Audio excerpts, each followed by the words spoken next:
بسم اللہ الرحمن الرحیم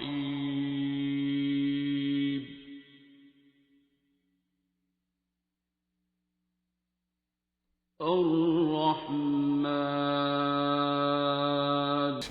یہ کالم نے بابا جی نے لکھا تھا، نام نہاد پیر، خانقاہی نظام اور مرشد کامل کی ضرورت۔ یہ میرے سے بہت سوال یہ بیچ میں کیا بھی جاتا ہے، بیعت اور نہیں اور پیری اور مریدی اور سارا کچھ، یہ ان کا نقطہ نظر ہے۔ اور جو میں تسبیحات کئی بار کچھ لوگوں کو منع کرتا ہوں، یا عبادت کی زیادتی سے منع کرتا ہوں، یا مختلف چلوں وظیفوں سے منع کرتا ہوں، اس پہ اعتراض آتا ہے۔ بابا کا یہ کالم ہے لکھا ہوا، اس کے ایک ایک فقرے میں آپ غور کر لیں پہلے میرے پہ اعتراض کرنے سے پہلے۔ اسلام دین فطرت ہے، فطرت اٹل ہے، اس میں کوئی تغیر و تبدل نہیں ہو سکتا۔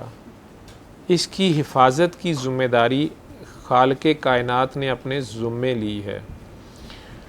اس نے اسلام میں ازل سے ابد تک، اسی لیے اسلام میں ازل سے ابد تک کسی قسم کی کوئی تبدیلی نہیں ہوئی ہے۔ اسلام قانون فطرت کے تابع چل رہا ہے۔ عین فطری عمل اسلام ہی میں ہو سکتا ہے۔ شریعت قانون فطرت ہے، اس پر عمل کرنا ہی طریقت ہے۔ حقیقت اور معرفت، عمل، ایمان اور نیت کا نچوڑ ہے۔ شریعت پر عمل ہی تصوف ہے۔ تصوف قرآن و حدیث کے عین مطابق ہوتا ہے۔ خیر اور شر ازل سے کائنات میں موجود ہیں۔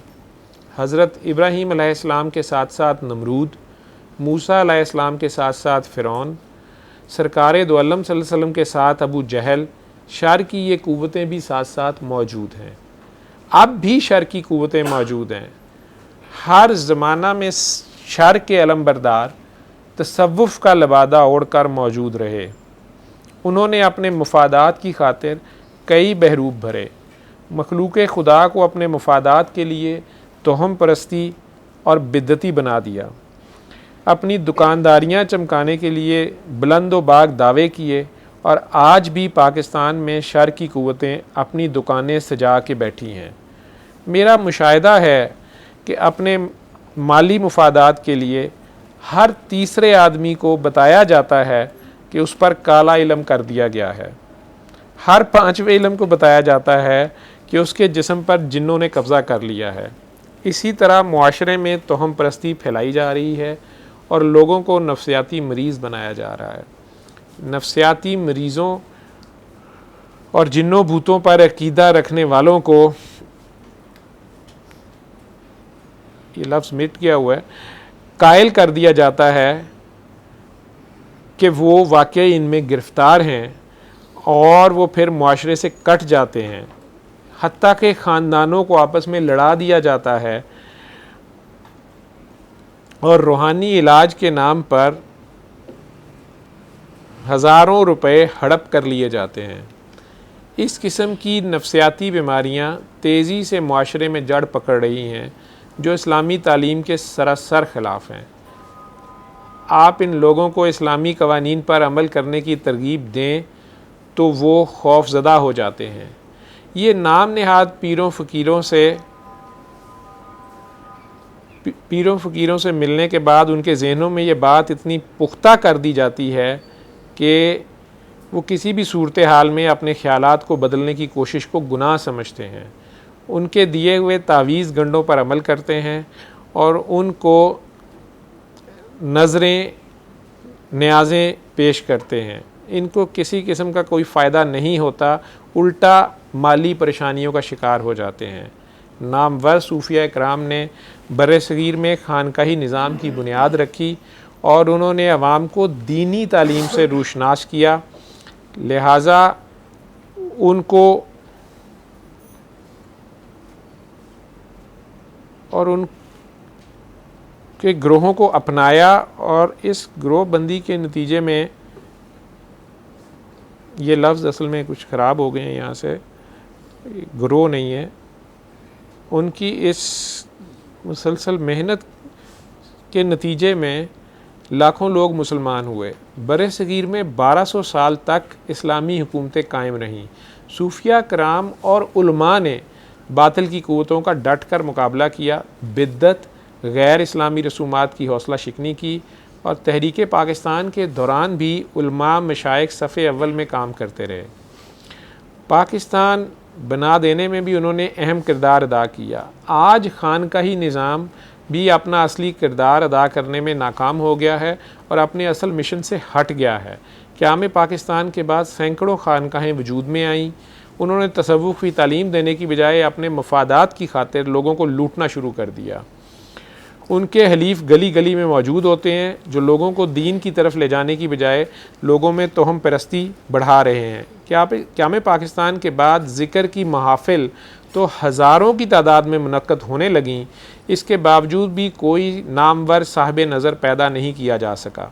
آج کے دور میں تصوف پر ان گنت کتابیں لکھی جا رہی ہیں جو کہ صرف بوٹی مافیا کی پیداوار ہوتی ہیں، پرانی کتابوں کے حوالہ جات سے بھری ہوتی ہیں، ماورائی باتوں اور ماورائی کہانیوں سے بھری ہوتی ہیں۔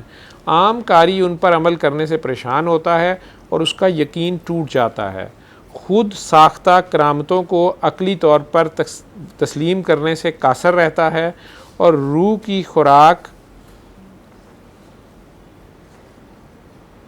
اگر اچھی نہ ہو تو روح کی خوراک ذکر الہی ہے اور جسم کی خوراک مادہ ہے۔ جب اللہ کا ذکر کیا جاتا ہے تو روحانی طور پر سکون ملتا ہے اور اس سے جسم میں تابکاری شعائیں بھی پیدا ہوتی ہیں جن سے ایک حد سے زیادہ کراس کرنے کے بعد اعصابی تناؤ پیدا ہوتا ہے اور جوڑوں میں بھی ورم آنا شروع ہوتا ہے۔ یہ قول زیادہ اور فعل کم کی نشانی ہوتی ہے۔ گردن میں کھچاؤ، دل میں درد، پورے جسم میں درد اور جسم میں ٹوٹ پھوٹ، انسان تنہائی پسند، خلوت نشین رہنا شروع ہو جاتا ہے، بلڈ پریشر ایک دم بڑھ جاتا ہے، ایک دم کم ہو جاتا ہے، بات بات پر لڑنے لگتا ہے، اپنے آپ کو دل کا مریض سمجھنا شروع کر دیتا ہے، بلکہ حتیٰ کہ ہارٹ اٹیک اور فالج وغیرہ بھی کر بیٹھتا ہے، دماغی توازن تک کھول دیتا ہے اور ریڑھ کی ہڈی میں شدید درد شروع ہو جاتا ہے، نیند نہیں آتی، پیاس بہت زیادہ لگتی ہے، ہاتھ پاؤں کی تلیاں جلنے لگتی ہیں اور سر بھاری رہتا ہے اور اس میں درد شروع ہو جاتا ہے، پنڈلیوں میں درد شروع ہو جاتا ہے، جسم پر سستی چھائی رہتی ہے، کام کرنے کو دل نہیں چاہتا، بیمار ہی اپنے آپ کو سمجھتا ہے اور ڈاکٹروں کے چکر کاٹنا شروع کرتا ہے۔ میں اس کو روحانی کیفیت کہتا ہوں۔ کیفیت، کیف سے، کیف، سرود و کیف، تو نشے کا کیف جب زیادہ چڑھتا ہے ایک کیفیت وارد ہو جاتی ہے، تو چونکہ یہ کیفیت ہوتی ہے تو کسی میڈیکل رپورٹ میں یہ چیزیں نہیں آتی، تو ڈاکٹرز ڈپریشن، انزائٹی کا علاج شروع کرتے ہیں جو کہ نشہ آور دوائیاں ہی ہوتی ہیں، لیکن اس کے مسئلے کا حل نہیں ہوتا۔ ان سے جب آرام نہیں آتا تو وہ نام نہاد پیروں کے چکر میں پھنس جاتا ہے، وہ اس کی جیب کاٹتے ہیں اور مزید جیب کاٹتے ہیں اور یہ مزید ذہنی مریض بنتا ہے۔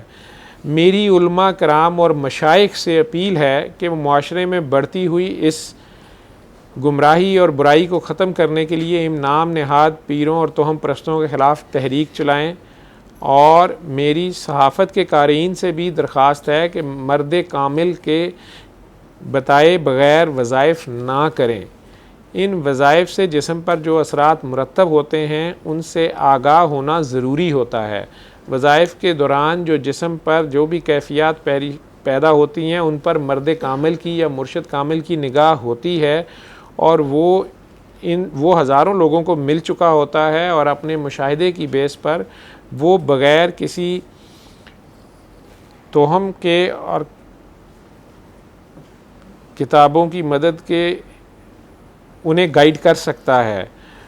بغیر کسی انتباہ کے کتابوں سے خود ہی وظائف پڑھ کر یہ خود سائیکی کے مریض بن چکے ہوتے ہیں، اور میری ہمدردانہ اپیل ہے کہ جو مشائخ اس سب علم کو جانتے ہیں اور بلا شبہ وہ موجود ہیں، وہ قومی اور اسلامی فریضہ سمجھ کر آگے آئیں اور گمراہ ہوتے ہوئے لوگوں کی رہنمائی کریں، اور علماء کرام بھی عبادت کی زیادتی سے لوگوں کو سمجھائیں کہ فرائض ہر صورت میں پہلے رہیں گے، اور نوافل بعد میں آئیں گے، اور اس پہ عمل لازم ہے۔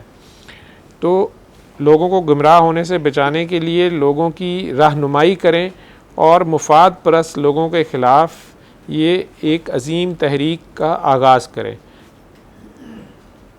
اس کالم کا ان کی ہیڈنگ تھی نام نہاد پیر، خانقاہی نظام اور مرشد کامل۔ عموماً کہتے ہوتے تھے میں خانقاہی نظام کے ریوائول کی کوشش کر رہا ہوں۔ علم القرآن